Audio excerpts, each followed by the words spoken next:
Hello, third graders. So today we'll be learning about literal and non-literal language. So can anybody tell me what literal or non-literal language may be? Have you ever heard the phrase, it's raining cats and dogs? Or have you ever heard the phrase, I'm as hungry as a horse? So today we're going to be learning about that today.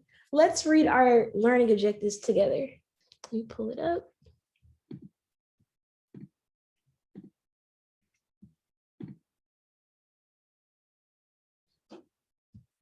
Okay. All right, so let's read our objectives together. I can determine the meaning of words and phrases as they are used in a text. I can identify the difference between literal and non-literal language in a graphic organizer. Y'all did so good.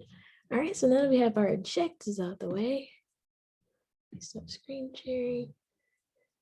All right, so literal language. Let's go through literal language first. I have an anchor chart for you. Let me pull you closer so you can see it. All right. So let me get my pointer.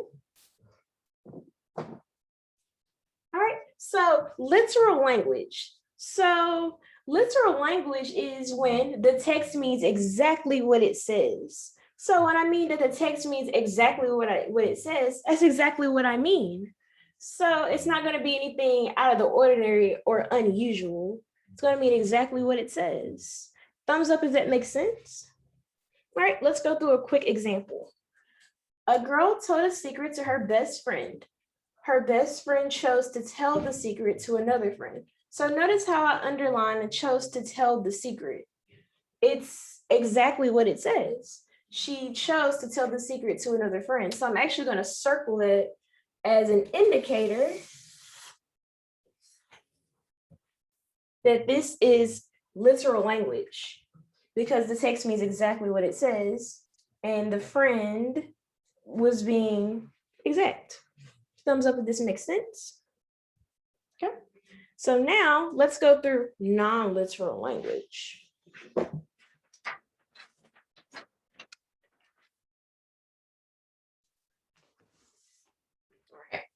So the opposite of literal language is, of course, non-literal language. So non-literal language is the text doesn't mean what it says, or that's also known as figurative language. Everyone say figurative language. Okay, cool. So when you're dealing with non-literal language, it doesn't mean exactly what it says. So it's the opposite of the literal language in which it means exactly what it says. Here, let's go through a quick example. A girl told a secret to her best friend. Her best friend chose to let the cat out of the bag to another friend. So it's the same sentence, but the words are a little bit different. So let's go over the underlined portion again. So chose to let the cat out of the bag. Is she literally letting a cat out of the bag? No, she's actually doing what she did in the previous sentence, chose to tell the secret, but it's figurative language, chose to let the cat out of the bag. So she's still telling the secret, but she's saying it figuratively. So the text doesn't mean exactly what it says. So she chose to let the cat out of the bag. She's not literally letting a cat out of the bag, so the text does not mean exactly what it says. So that is non-literal language. So we're going to create some examples together so that we can have something to reference back in our classroom. So let's make one together. For a literal example, let's see. Anybody can tell me one or help me out? Yes. I am smart. Yes, this works great. I am smart. This works because it's literally what it says. There's nothing hidden or anything figuratively about it or non-literal about it. It's straightforward and to the point. I am smart. What about a non-literal one? It's raining cats and dogs. I like that one.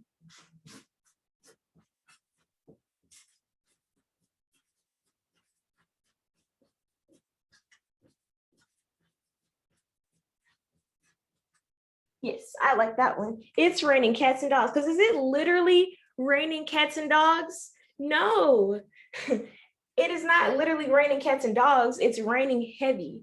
So that's the meaning of literal and non-literal language. Thumbs up if this makes sense.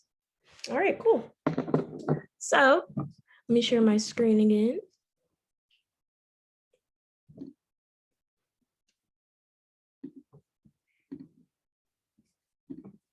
All right.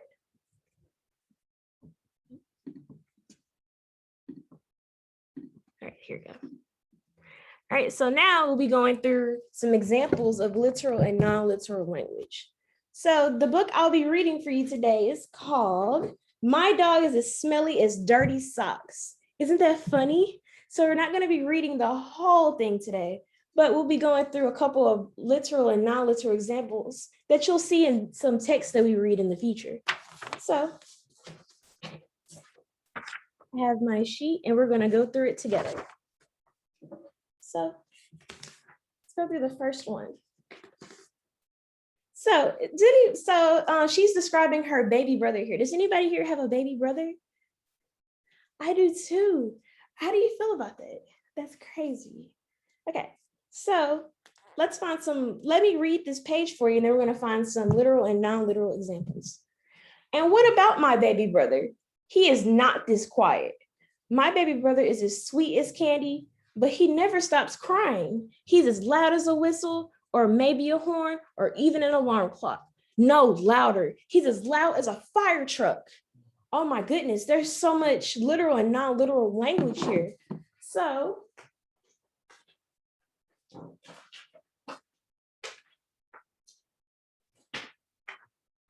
let's find some literal and non-literal language, and I'm going to write it on our sheet because it's going to be important that we know how to write it on our sheet later. So make sure you're paying close attention. So let's find one. Does anybody see an example of literal language?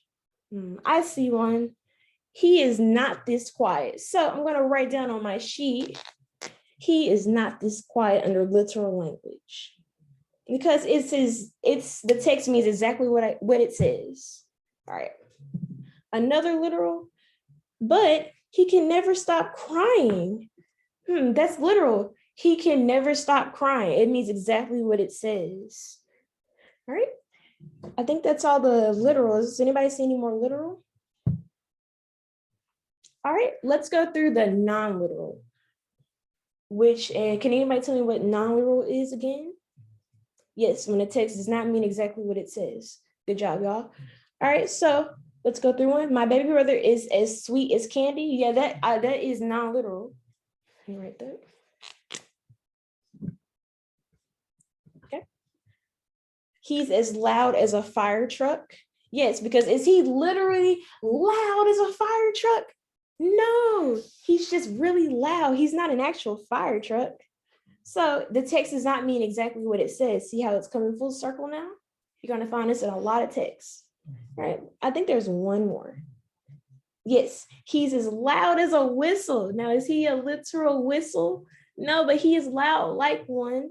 So that's also called a simile. You'll learn about that later. All right. So let's go to a different page and see if we can find some more literal language. All right, so this is the page where she's describing her dog. And she's been describing all of her family members in literal and non-literal language. So let's try to find some here and write down. All right.